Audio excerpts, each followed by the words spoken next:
Good afternoon, everybody. Welcome to another Market Huddle. My name is Dylan Malberg. I'll be in here for Joe Lucy today, one of the other advisors on the team here at Security Retirements. And I know today's tax day.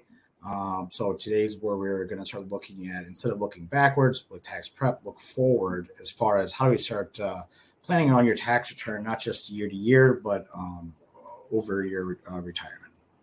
So here's the disclosure. None of the information today is meant to be specific financial or tax advice.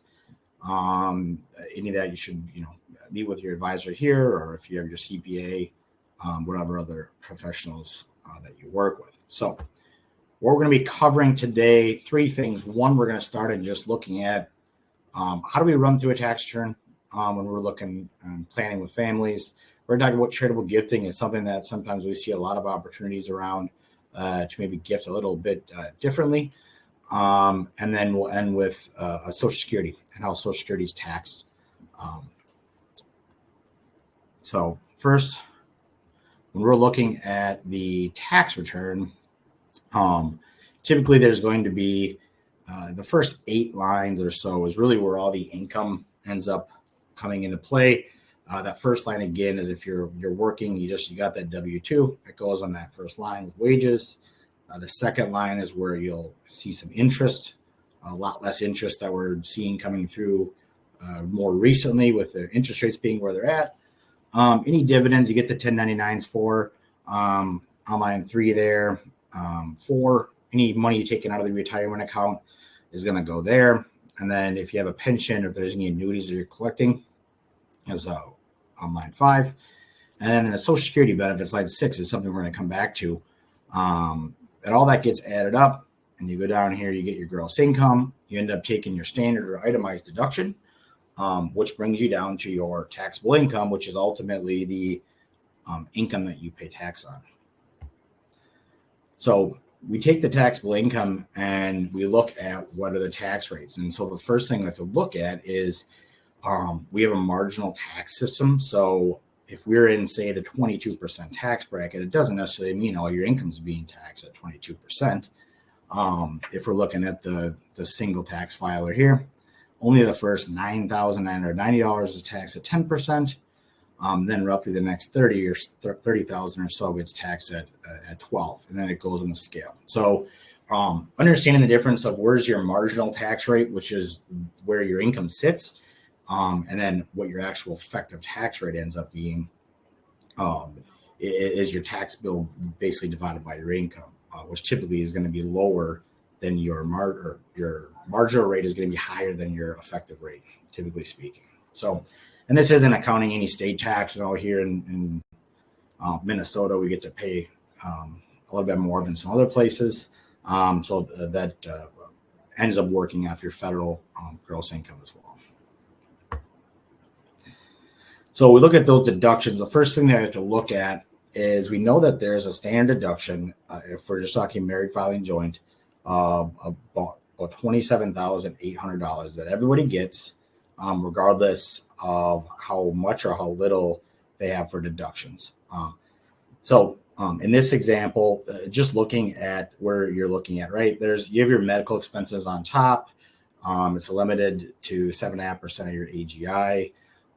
The next one is your taxes, your state and local taxes, which here in Minnesota, we see a lot of families that end up having high amounts there. With the tax code written the way it is, there's a max of $10,000 that you can take on that line as far as your itemized deductions are concerned. So in some of the higher tax states, we saw when the tax code changed, something that you don't get to take advantage of as much of the deductions as you used to beforehand, especially with just the amount of state and local taxes in states like Minnesota, New York, Illinois, California, for more tax-free or more tax-efficient states. I guess we'll say not as big a deal if you're living in those states. There's the interest you're paying on the mortgage interest, and then there's the gifts to charity, which is down here, which is something we'll come back to because that sometimes is an opportunity to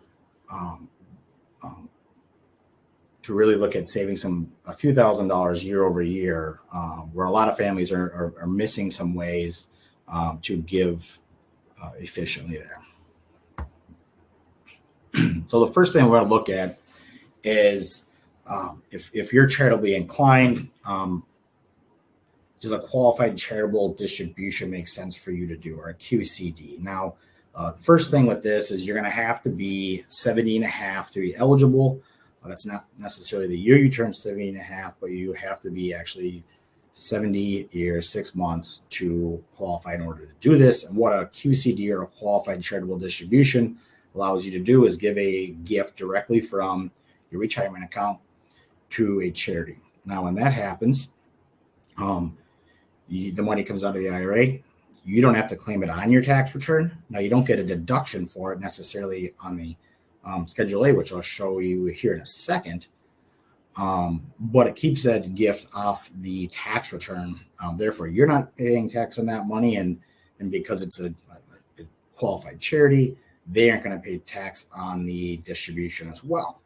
So when we're looking at what we'll see is a lot of families end up, whether they have a required minimum distribution or they're taking a certain amount of money out of IRAs, and they're still doing the same amount of gifting. So in this example, they're taking $20,000 out of the IRAs, which they're turning around and more or less gifting that same amount to charities on the Schedule A, where we see the deductions. So in this scenario, they are itemizing.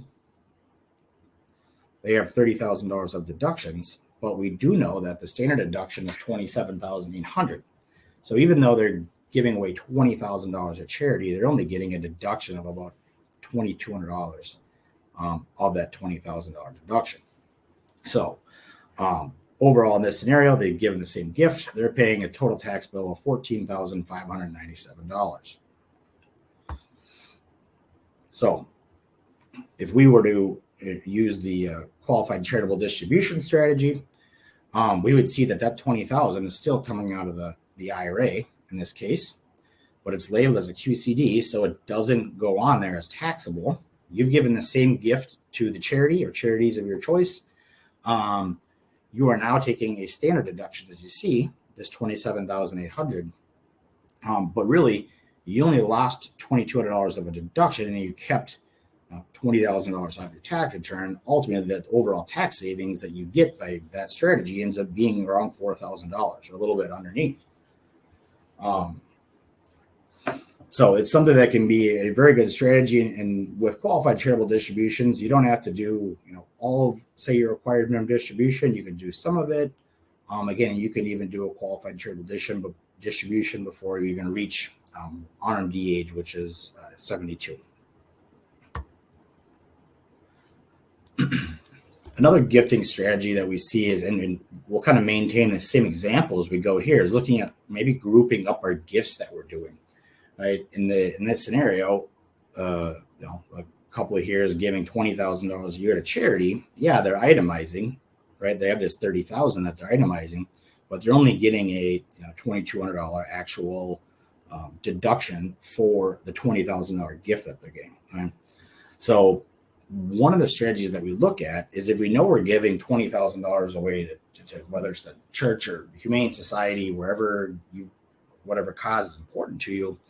If we look at, instead of giving $20,000 every year going forward, maybe we give $20,000 this year, and then once we get to December, we look at giving the next year's $20,000 in the same tax year. So just by grouping up the gifts into the same tax year, we go to the example on the right, we get to itemize up to $50,000 in this scenario, which gives you you get more of a deduction on the actual gift that you're giving, right? And then in this case, if you were to give the $40,000 this year, which would be the gift for the year 2022 and then also for 2023, but you're giving them all in this tax year of 2022. So, and then when you go file your taxes for next year, you wouldn't have any or very little charitable gifts that year. And so you'd most likely end up just taking a standard deduction, which even when you're giving the $20,000 a year, you're barely itemizing, and you really weren't getting a tax benefit per se for the gifting that you were doing. So One thing we look at is we give to charity because we want to, and that it's important to us.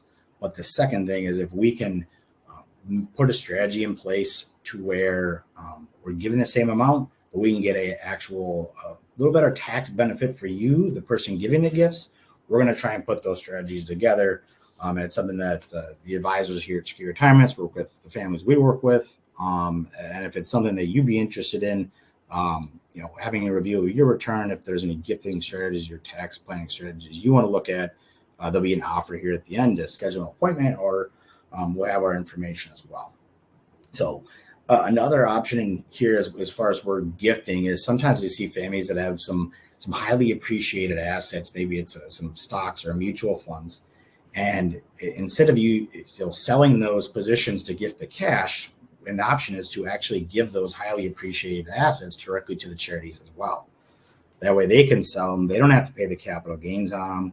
You get to, you don't have to sell them to pay the capital gains tax, but you get the overall deduction of the market value of the position that you're giving that particular year. There's also strategies for a little bit higher gifts, like a donor advised fund, is where you're taking highly appreciated assets, taking 4 or 5 years of deductions in one tax year, which we're able to group even more gifts together. If that's something that you think may make sense for you, again, feel free to get in touch and set a review to talk more about that.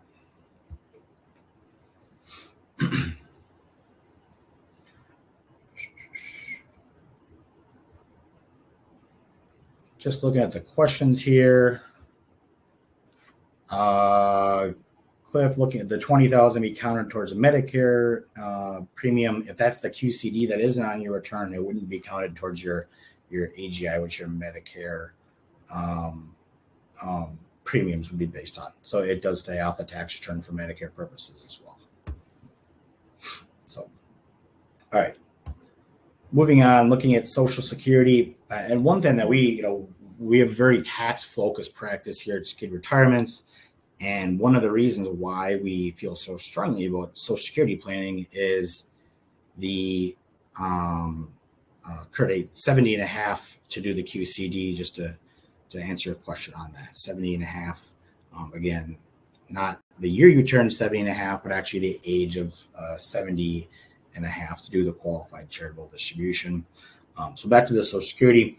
So we know that Social Security in itself, at the most, only 85% of it is going to be taxable. So we want to try and get the most out of our Social Security benefits as we go into retirement, because if I'm comparing $1,000 out of an IRA versus $1,000 of Social Security that you're receiving in a month, that $1,000 you take out of the IRA it's all going to be taxable to you.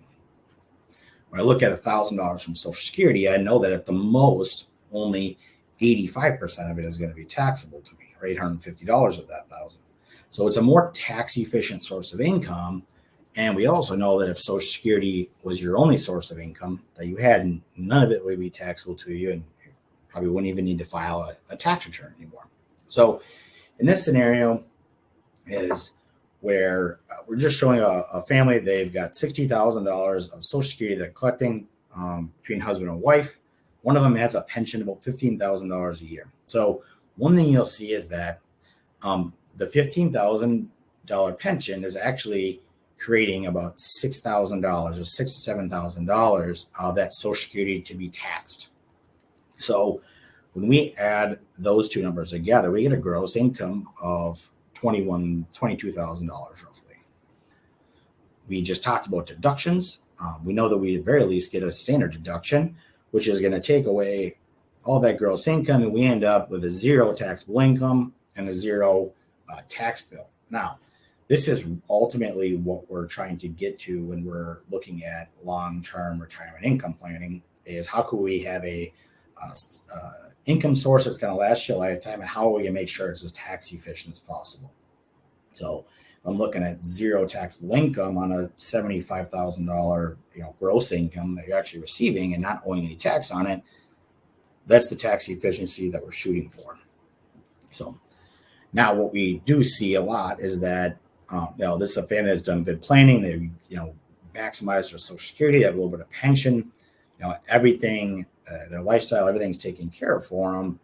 And then they've also done a good job saving, and they've accumulated a pretty good amount in their tax deferred, the IRA 401ks account. And when they get out to age 72, they're going to have to start taking out this required minimum distribution, which I've shown here is about $60,000 a year. So what you'll notice is what that does is not only are you going to have to pay tax on that $60,000 when it comes out, what it also is going to do is increase that taxable amount of Social Security from about $6,000 to $51,000. So now we're paying up to 85%. 85% of the Social Security is now taxable, where only about 10% of it was taxable in the other example. So what ends up happening is you end up paying about 22% tax on that $60,000 that comes out because of the double taxation that happens around the Social Security. So we'll notice just because we turned 72 and we have a required minimum distribution, we've gone from being in a 0% tax bracket, actually a negative tax bracket by a couple $1,000s, to now married filing joint. We have a taxable income of close to $100,000. Now we're at a 22% marginal tax rate, all because of just having the amount of money that we have in tax deferred accounts and not getting our arms around what that looks like for us in the future. And avoiding situations like this is where we spend the majority of our time with the families that we're working with on, we know that what the IRA balance is roughly at. How is a required minimum distribution going to impact my tax return later on in life? And in this scenario, that $60,000 is money that this family would rather have kept in the account to defer to save for later on for kids, grandkids, whatever the legacy might be there. So we're looking at how can we mitigate the required minimum distribution, the impact that it can have on the tax efficiency of your Social Security is one of the things that we look at. One more thing I just wanted to touch on here is, we're looking at when we're doing a lot of planning around, how do we save as much taxes as we can while, we're both around. And any of you here that are single tax filers already, you kind of already know where I'm going to talk a little bit about here is looking at what happens also tax-wise when you or your spouse is no longer here. And what we do is we call it the widow's penalty. And here's basically what it looks like is on the left here, we have the two Social Security checks. There's a pension, and then we have the required minimum distributions that are in there. And basically, we have a 12.4% net tax rate on that income, right? $10,000 in taxes, married filing joint. Something happens, aliens come take the spouses away. We know that we're going to drop the lower of the two Social Security checks. That pension's still around, and the IRA balance really hasn't gone away. So we're going to keep a pretty similar income, actually a lower income, but now instead of putting out a married filing joint tax return, it's going to go on a single tax filer return. And I think if I'd asked the question of who pays higher taxes, a married filing joint or a single, this is an example of how the single taxpayer is paying about a 17% rate on less income. And this is where that example happens. So we look at that, and even with the Medicare premiums with IRMA, we can see a spot where their surviving spouse typically ends up going up a tax bracket or two, and also could see an increase in their Medicare premiums as well, just by having one of the spouses pass away. So something else that we want to look at as far as planning, not just how do we save taxes while you're both around, because that's important, but also what does it look like when one of you guys aren't here anymore, and how can we make sure that we're going to have the surviving spouse be in the best situation possible, not only income-wise, but also tax-wise as well. So if there's any other questions, other than that, we'll look at, we have a couple events coming up. Next Monday, we have a life coach and Hinte. So she specializes in if you've lost your spouse, she kind of talks about how to start working towards life after that. So that's something that would be interested in. Feel free to give us a call. We can get you on the list for that. We'll also have a live stream. There'll be a replay of that as well. April 28th, next Thursday, we're having David Walker, and it's a Thursday night, 7 o'clock here in Minnetonka. If that's something that you'd like tickets for, we've been having a lot of conversations around national debt and taxes and inflation. Well, David Walker was more or less in charge of the balance sheet of the U.S. government for, I believe, 3 presidents. Don't quote me on that, but he's going to give the inside information on really where are we at and what does it mean for you in your retirement. And then the next Monday, we're going to have Ryan Dillon in our office, just talking about life insurance, long-term care, and is it something that you should be taking into consideration with your planning and your retirement strategy. So if anything today, if there's any other questions or something that you want to make sure that we look at closer for as far as charitable gifting, how is your Social Security going to be impacted by required minimum distributions? Feel free to give us a call, shoot us an email. We could sit down, run through the tax return with you line item by line item, and just make sure that, if there's any strategies that we see, not necessarily just this year, but even looking forward, maybe 5-10 years down the future, on what we may see as being some planning opportunities to start looking at for you.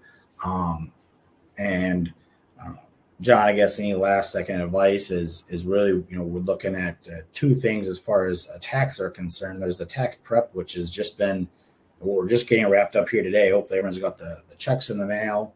But really looking backwards at what happened last year, we're just reporting history. Really, when we start looking at how do we save, 5 or 6 figures in taxes in retirement, is to start looking forward. And the best time to start planning around what your future taxes are going to be is going to be today. So I guess my advice is going to be to always be looking forward and seeing what we can do today to save us larger sums of money down the road. So with that being said, we'll wrap up here today. Thanks for joining me. We will be having the lunch and learn next week if it's something that you may be interested in, and we'll have lunch here in the office. Otherwise, again, we'll have it streamed live. So we will hopefully see a lot of you then. If not, remember we have that David Walker event. If you're not signed up or it's something they'd be interested in, I know we're getting close to sold out there. So give us a call if you would like tickets, and making sure that you're on the list for that. I think it's going to be a great event. So I want everyone to have a good rest of your day. And again, John, send those checks in. It's never fun. Anyway, so have a good week, everybody. We'll hopefully see you guys in the office next Monday, and then at the David Walker event as well.